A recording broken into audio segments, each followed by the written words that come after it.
Hay juegos que fracasan con el tiempo y luego están los que ya salen muertos, los que ves el primer tráiler y no sientes hype, sientes dudas, los que llegan tarde a modas quemadas, usan licencias gigantes sin entenderlas, o que intentan competir en géneros donde no tienen ninguna oportunidad. Y lo peor es que no hace falta esperar a las ventas para saberlo, porque desde el día 1 ya estaban condenados. Porque mira el caso de The Walking Dead Destinies, un juego que ya desde sus primeros trailers transmitía presupuesto bajo, animaciones robóticas y cero tensión. Para empezar, el apartado técnico era impropio del 2023. Animaciones robóticas, caras sin alma, modelados que parecían de 2 generaciones atrás, y unas físicas que daban vergüenza ajena. Había clips circulando por redes donde los personajes se movían como maniquís, disparaban sin impacto real, y los caminantes ni siquiera transmitían peligro. Eso en un juego basado en The Walking Dead es letal, porque la tensión es la base de todo. Luego estaba el tema jugable. La idea de cambiar el destino de la historia sonaba brutal sobre el papel, pero en la práctica era superficial. Las decisiones no tenían el peso narrativo que prometían, y muchas rutas alternativas se sentían forzadas o mal escritas. Parecía más un what if barato que una reimaginación seria del universo. Otro problema enorme fue la comparación inevitable con los juegos de Telltale Games. Aunque eran más narrativos que jugables, tenían alma, actuaciones memorables y decisiones que dolían de verdad. Destinies intentó mezclar acción narrativa, pero no destacó en ninguna. Ni era profundo contando historia, ni era sólido como juego de acción. Y para el remate final fue el precio. Salió a precio relativamente alto, con aspecto de juego de bajo presupuesto. Fue el golpe de gracia. Mucha gente decidió esperar y cuando salieron análisis y gameplays directamente lo descartaron. Luego tenemos Concord, que directamente nació en el peor momento posible. Y es que ¿quién en su sano juicio lanza un hero shooter de 40 € en un mercado dominado por gigantes gratuitos? Mientras Overwatch 2, ahora llamado Overwatch, Apex Legends y Valorant te dejan entrar gratis, Concord te pedía pasar por caja. En 2024, si no eres una franquicia legendaria, cobrar por un multijugador online es pegarte un tiro en el pie antes de empezar la carrera. Además, el juego sufría de una falta de carisma preocupante. Intentaron copiar la vibra de Guardianes de la Galaxia, pero les salió una versión de marca blanca. Los diseños de los personajes eran, siendo generosos, olvidables, en un género donde la gente juega porque ama visualmente su main. Concord ofrecía héroes que parecían NPCs de un juego genérico. No había conexión emocional, ni estilo, ni nada que te hiciera decir quiero ser ese tipo. Y es que llegar 8 años tarde es una eternidad en la industria. El mercado de los hero shooter está saturadísimo y la fatiga del jugador es real. No ofrecieron ninguna mecánica revolucionaria, era simplemente un juego pulido pero aburrido y sin alma. Para cuando salió, la gente ya estaba mirando hacia cosas más frescas, o volviendo a sus juegos de siempre donde hayan tenido todo su progreso. Y ver que el juego tuvo un pico de apenas 70 personas en Steam el día de estreno fue el último clavo en el ataúd. Fue un rechazo social masivo, Sony olió el humo, y en un movimiento histórico de pánico lo cerró a las 2 semanas para devolver el dinero. Fue un choque de realidad brutal. No puedes forzar un éxito a base de talonarios si no escuchas lo que el jugador realmente quiere. Con Dustborn el problema fue distinto, pero igual de letal. Para empezar, el primer problema fue cómo se presentó. Desde los trailers iniciales, mucha gente no entendía exactamente qué era Dustborn. ¿Una aventura narrativa? ¿Un juego de acción? ¿Un road trip interactivo? ¿Un cómic jugable? Esa falta de claridad es letal. Luego tenías el tono. Dustborn apostaba muchísimo por el mensaje, por el discurso social, por los diálogos cargados de ideología y de personalidad política. Eso no es malo por sí mismo, pero el problema fue el equilibrio. Mucha gente sintió que el juego priorizaba el mensaje sobre la diversión, sobre la jugabilidad, sobre el ritmo. Y cuando un jugador percibe que le están hablando más que haciendo de jugar, se baja del barco rápido. Y a nivel jugable tampoco ayudó que fuese bastante limitado. Las mecánicas eran simples, muy centradas en decisiones y conversaciones, con secciones de acción muy ligeras. Eso hizo que mucha gente lo viera más como una experiencia narrativa que como un videojuego completo, reduciendo muchísimo su atractivo masivo. El apartado visual, aunque tenía estilo, también dividió. Ese look tipo cómic cel shading no enamoró a todo el mundo, y al no ir acompañado de animaciones súper expresivas o escenas espectaculares, se quedaba en correcto con personalidad pero no en impactante. Y otro factor clave fue el ruido previo al lanzamiento. Antes de salir ya estaba metido en polémicas online, debates ideológicos, discusiones en redes. Y cuando un juego llega con conversación negativa antes de que nadie lo haya jugado, el daño comercial ya está hecho. Mucha gente decidió no darle ni la oportunidad. Después vino el choque de tono brutal con El Señor de los Anillos Tales of the Shire, que usaba una de las IPs más épicas de la historia, para ofrecer una experiencia cozy de cultivar, cocinar y decorar. El concepto chocaba frontalmente con la fantasía que tiene el público de esta saga. Cuando piensas en El Señor de los Anillos, piensas en épica, batallas masivas, orcos, viajes imposibles, música que te pone la piel de gallina. Pero aquí no, aquí te plantan un juego cozy, relajado, de vida hobbit, cultivar, cocinar, decorar tu agujero, más cercano a Animal Crossing que a la Tierra Media épica. Y claro, mucha gente se quedó en plan, ¿pero esto es en serio? No es que la idea fuese mala, ojo, el problema fue el uso de la IP. Si haces un cozy original, la gente entra sin expectativas, pero si lo usas en una de las licencias más poderosas de la fantasía para hacer algo tan cotidiano, el choque de tono es brutal. El público se esperaba espadas, no jardinería. Y a nivel jugable, además, tampoco ofrecía nada revolucionario dentro del género cozy. Pescar, recolectar, socializar, decorar, mecánicas que ya has visto mil veces y muchas de ellas mejor ejecutadas en otros juegos del mismo estilo. Entonces, ni destacaba dentro de su género ni cumplía la fantasía de su licencia. Y el marketing tampoco ayudó demasiado. Los trailers generaron más confusión que ilusión. Mucha gente pensaba que era un juego de móvil, otros que era un proyecto pequeño digital, y cuando entendieron que era un lanzamiento completo, el interés ya estaba frío. Y luego está el factor timing. Veníamos de años donde la IP había tenido juegos de acción potentes, tipo Shadow of Mordor y Shadow of War, que reforzaron la idea de que este universo funcionaba mejor desde la épica. Pasar de eso a regar plantas fue un cambio demasiado brusco para el público general.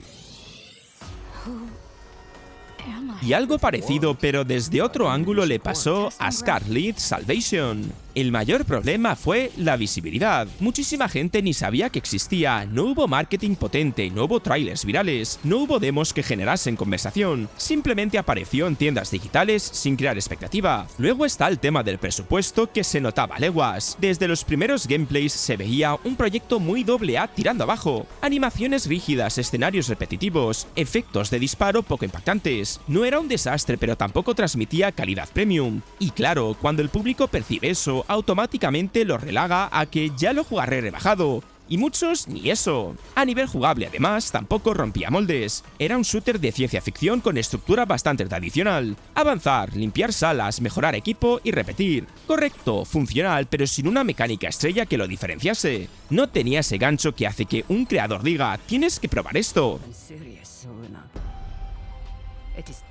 Con Unknown 9 Awakening el problema fue la ambición mal enfocada. Antes incluso de salir el juego, Unknown 9 no era solo un videojuego, era novelas, cómics, podcast, un universo expandido que intentaba construirse desde cero. ¿Problema? Que el público gamer no tenía apego previo, no era un Assassin's Creed, no era un Star Wars, era una IP nueva intentando comportarse como si ya fuese gigante. Y eso suele salir mal, porque la gente quiere enamorarse primero del juego, no del lore externo. Luego estaban los trailers. Visualmente eran correctos, sí, pero no habían momentos que te volaran la cabeza. Ni un set piece brutal, ni una mecánica que dijeras, esto no lo he visto. Se veía como una aventura narrativa de acción bastante estándar. Infiltración ligera, combate cuerpo a cuerpo, poderes, todo familiar pero nada rompedor. El gancho jugable, de hecho, era uno de los problemas. Mezclaba sigilo, acción y habilidades sobrenaturales, pero sin destacar en ninguna. No parecía tener la profundidad de un stealth puro, ni la espectacularidad de un Action AAA. Se quedaba en tierra de nadie, y eso comercialmente es peligroso, porque no atraes ni a los fans del sigilo ni a los de la acción frenética. El apartado técnico tampoco ayudó a generar hype. No era feo, pero tampoco un next gen impactante. En una generación donde el público ya espera animaciones hiperrealistas, destrucción, iluminación top. Verse bien sin más no es suficiente para vender.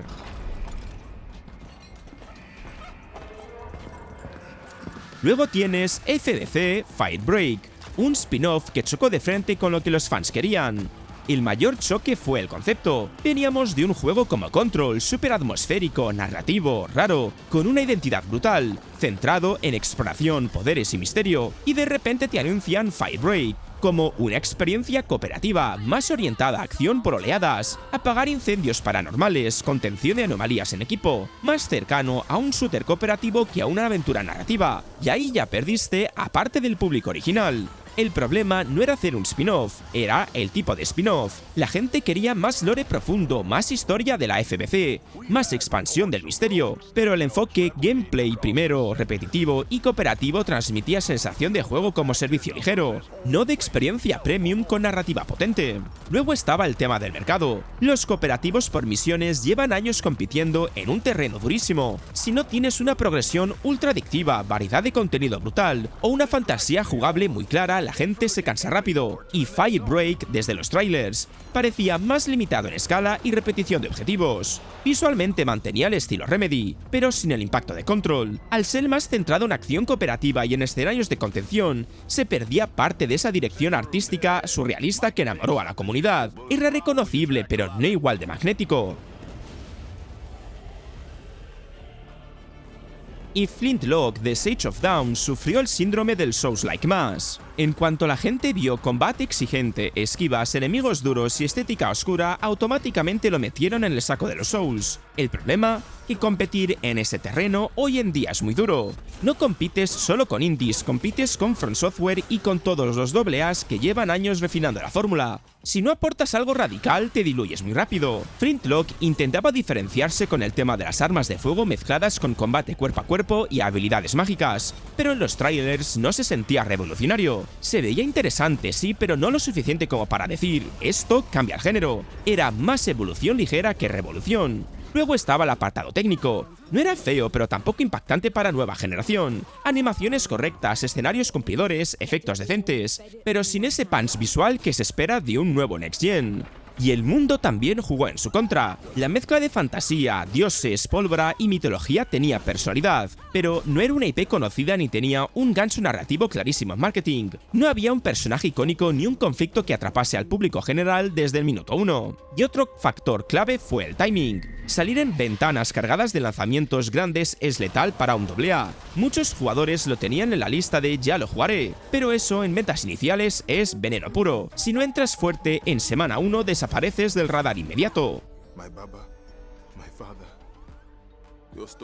Y con Tales of Kenzara Zau llegó otro caso de calidad sin impacto masivo. Su mayor problema fue el género. Es un Metroidvania 2D narrativo y ese terreno está hipersaturado. Llevamos más de una década donde han salido auténticas bestias dentro del género. Juegos que han puesto el listón altísimo en diseños de mapas, combates y exploración. Entonces, cuando aparece uno nuevo, la primera pregunta del jugador es clara: ¿qué hace mejor que los demás? Y Zau, aunque tenía personalidad, no parecía revolucionar nada jugable. Su mayor gancho era la narrativa emocional, el duelo, la conexión espiritual, la cultura africana. Todo eso se le daba identidad, sí, pero también lo colocaba en un nicho muy concreto. No era el típico Metroidvania centrado en reto mecánico puro, sino más en experiencia emocional. Y eso comercialmente reduce mucho el público potencial. Pero vamos al elefante en la habitación, la guerra cultural. El juego se vio envuelto en una tormenta de odio tóxico en redes sociales y plataformas como Steam, donde grupos de anti-woke le pusieron la cruz por la participación de consultoras de diversidad. Se volvió el blanco fácil de una campaña de desprestigio que nada tenía que ver con el gameplay.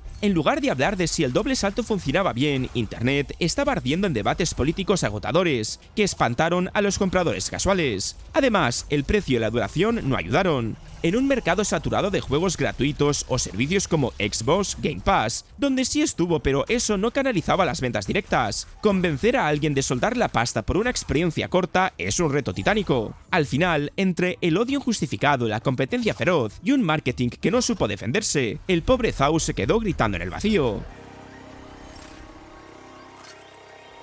Todo esto desemboca en ejemplos como Foam Stars, que directamente nació bajo la etiqueta de clon. Su problema más grande fue la comparación inevitable con Splatoon. Desde que se anunció, la conversación no fue "qué interesante", fue "esto es un clon". Espuma de colores, mapas que se cubren, movilidad sobre la superficie. La sombra de Nintendo era gigante, y competir contra una saga que domina ese concepto desde hace años era una batalla perdida de base. Luego está el tema del género, otro shooter multijugador como servicio, y aquí hay saturación total. Fortnite, Apex, Call of Duty, Overwatch, juegos que llevan años acumulando contenido, comunidad y fidelidad. Meter una nueva IP en ese ring sin algo revolucionario es prácticamente suicida comercial, y el modelo de negocio tampoco ayudó. Salió de pago, luego lo metieron en PlayStation Plus, y más tarde lo hicieron free to play. Ese cambio constante transmite desesperación, no confianza, y aún así la base de jugadores cayó muchísimo, perdiendo gran parte de su comunidad en pocos meses. Y a nivel de contenido también iba justo. Modos limitados, sensación de repetición